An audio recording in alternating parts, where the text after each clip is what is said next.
Ever wondered what happens inside your computer the moment you press the power button? The BIOS and CMOS are the unsung heroes that make sure everything boots up smoothly. But what if something goes wrong? From mysterious beep codes to failed boot sequences, understanding your BIOS can save you from costly repairs and headaches. In this video, I'll break down everything you need to know about BIOS and CMOS, how they work, how to troubleshoot common issues, and even how to optimize your system for better performance. Ready to take control of your computer's startup process? Let's dive in.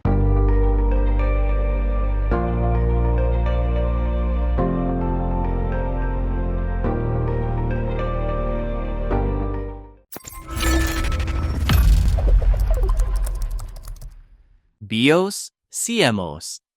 In this course, we're going to talk about the basic input-output system. The BIOS is a piece of software built into the motherboard that initializes the computer's peripherals when it boots.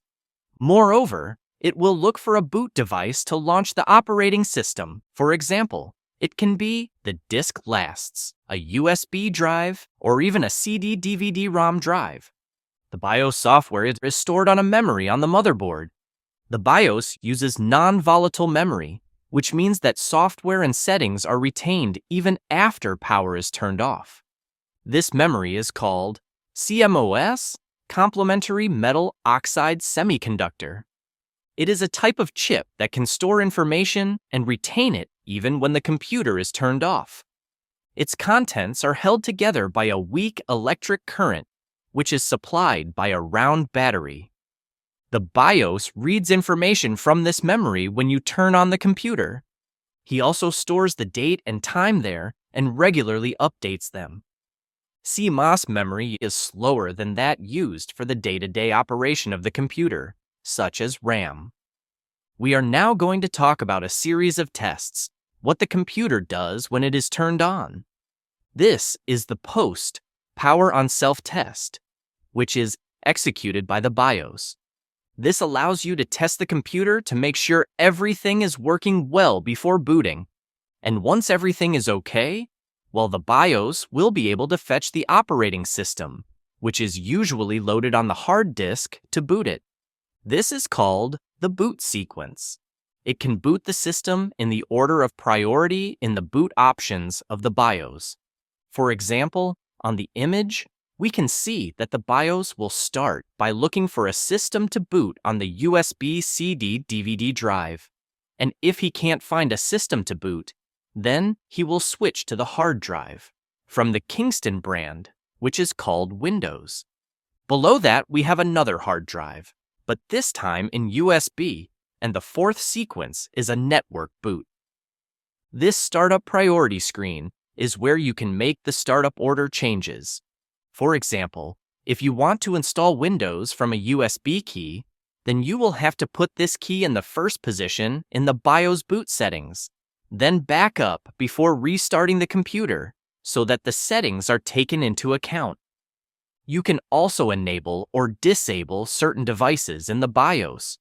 For example, if your motherboard has a built-in video, network, or audio card, then you can disable these devices to save resources if you are not using them. The BIOS also allows you to change the clock speed of the processor, for example by increasing it to make it run faster or by decreasing it to slow down its speed, which will inevitably lower the temperature. Very useful in case of CPU overheating.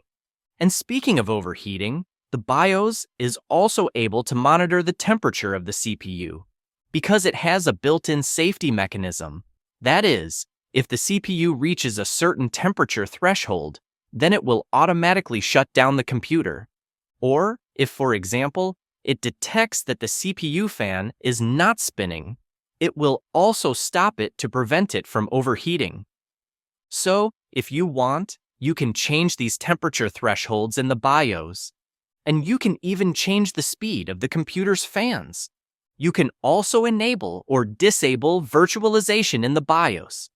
It is a technology that allows your computer to run multiple operating systems in different partitions. That is, operating systems are not real, but they are virtual. So, if your computer prevents you from installing or running virtualization software, virtualization may be disabled in the BIOS.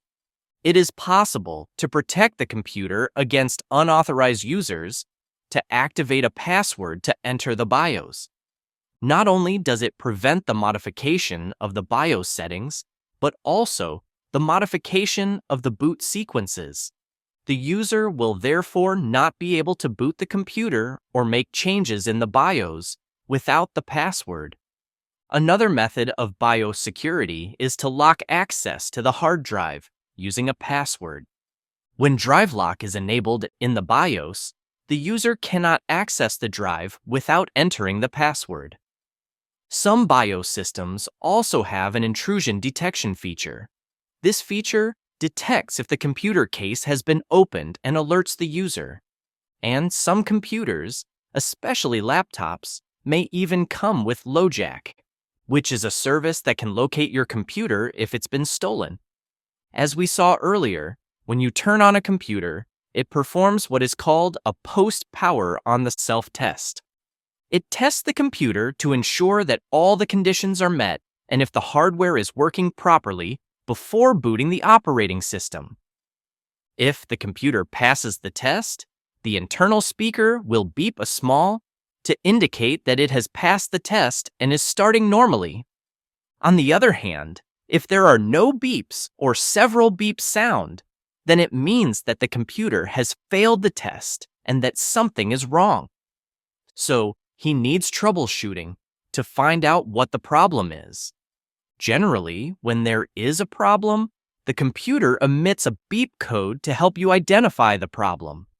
For example, if the computer generates 3 long beeps, this may indicate a keyboard error.